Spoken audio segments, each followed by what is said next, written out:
Hey guys, this is a market update. The Bitcoin ETFs being accepted is great news, but this is not the end for this cycle. We have a long way to go, and a lot of the inflows into crypto are ahead of us. And so it's a great time to be in this asset class. We're going to look at Bitcoin, how it's reacting, where we are in the cycle, but then crypto as well, because we're seeing the hot money now flow into crypto, the next trade over the next 6 to 12 months. And then some info about, what could actually flow into crypto over the next year or so, and looking at Ethereum here with its long-term chart as well. Coming to Bitcoin initially, you can see we hit a high for the year, or a high for this cycle, I should say, right here on the news. And so, yes, you're going to get some short-term traders and speculators who have been, getting into this trade around here, of course, taking their profits and moving on to the next short-term trade. However, for us, maybe we should look at 6 to 12 months and see what's happening here. So as you can see, this price chart really just shows that more money is flowing in and it's just buying Bitcoin, and that's it, right? You can see this huge uptrend. Yes, you got some consolidations, but this is a massive uptrend. Why would it change now, considering that the biggest investment firms in the world are looking to bring assets into Bitcoin, into their ETFs? So very positive and very comfortable holding around these levels. I don't really care if we get some sell-offs and 10% moves and trading in and out. Doesn't matter, because look at this trend to the upside. So we're going to look at where we are in the current cycle as well, if you want some more information on that. If you are a trader, check out the Bybit deposit bonus down in the description. If you make a deposit and trade on there, up to $30,000 as a deposit bonus via that link. All the details down below. We are at a point in the cycle where Bitcoin typically meets resistance. And on my longer term chart, you can see that really clearly here, right? So we're actually out of this phase now, which is the consolidation before, real expansionary bull market, right? So we have the drawdown phase. We come through this midline, which I would say is the long-term trend rate of growth of Bitcoin as a network. And then the price fluctuates around that in cycles. So you get these big expansions, you get these big drawdowns, but eventually the long-term secular trend is kind of like that, right? Well, as you can see where we are now, we are right on this level, around this 45, 50K level. Now, we would expect to see some resistance around this level, as we have done in previous cycles. You can see in this cycle, we had a big drawdown at that level, massive profit taking from buyers who were in at these lower levels. That makes sense. But you get a drawdown, and then after that, you wash everyone out, and it went to a new all-time high. We also got a massive resistance here in the previous cycle, and then we had the pandemic. So again, that drawdown did happen though, and then you got obviously the pandemic drawdown. But as we come out of that, yes, we met resistance here again, and we get through that resistance, and it went to a new all-time high. Now we're meeting resistance again. So of course, you can't relay previous patterns onto what's happening now, but the fundamentals are just so clear, right? You have the biggest investment firms wanting asset flows into this product, right? The Bitcoin ETFs. You have the halving in April, about 90, 100 days away right here, right? Which is typically seeing big moves to the upside for BTC. You then have the rate cycle. We're going through a rate cutting cycle. And so everything's here, and it's just playing out in real time. You're seeing it happen again. So yes, maybe some resistance, maybe some profit taking. We don't know exactly what's going to happen here, but all of that, right? The time ahead of us over the next 6 to 12 months is all really quite positive for Bitcoin and crypto. So very happy holding at this level, and it's not the time to be selling. Time to be selling is maybe when you're massively overdone. But for right now, I still think we're towards the bottom end of the price cycle for Bitcoin's actual growth. The crypto market in general doesn't really seem to be overdone at these levels either, which is, quite positive if you're holding spot.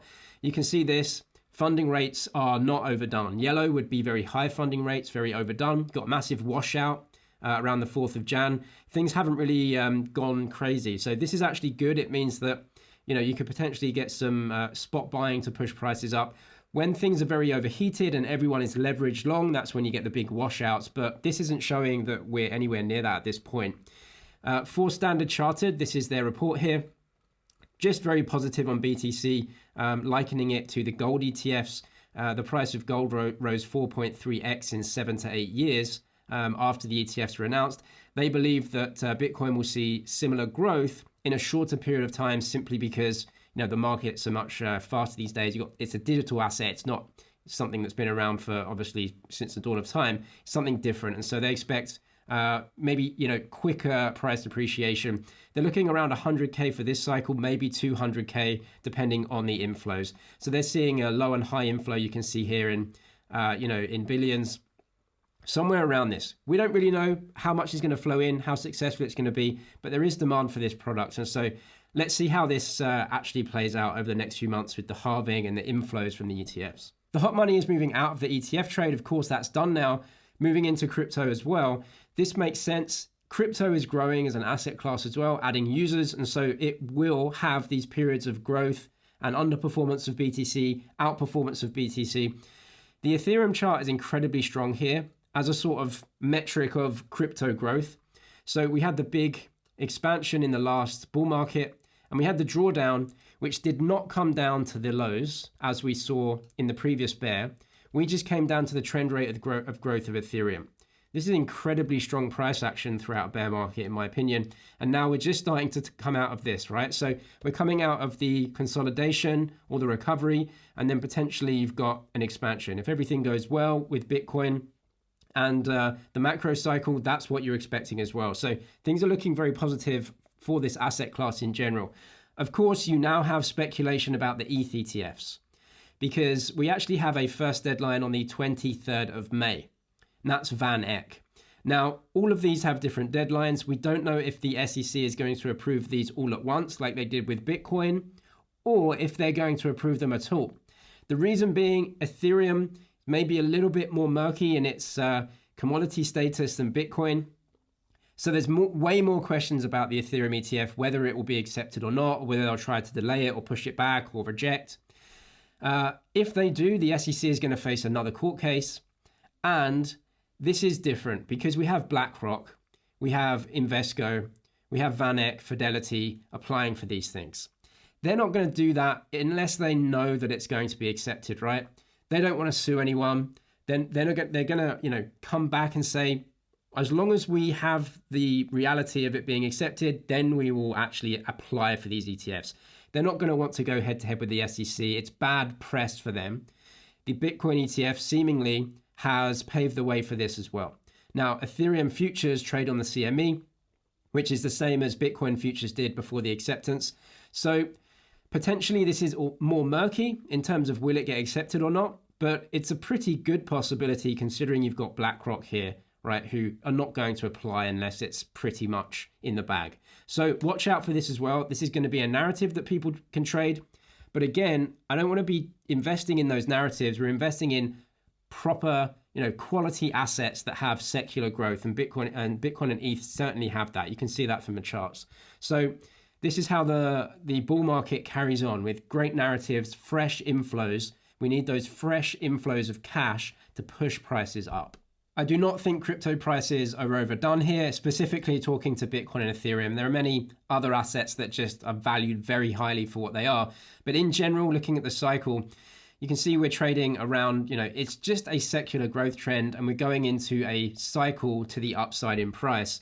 Now, the CAGR, the compound annual growth rate, 4-year rolling for BTC, around 54% right now. So if you've been dollar cost averaging over the last 4 years, 54% is the CAGR for you.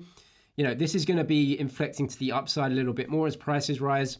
Ethereum has a much higher CAGR, but of course it's much younger.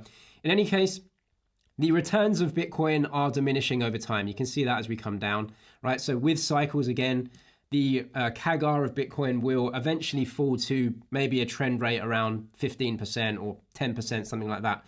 There's still so much juice in this trade.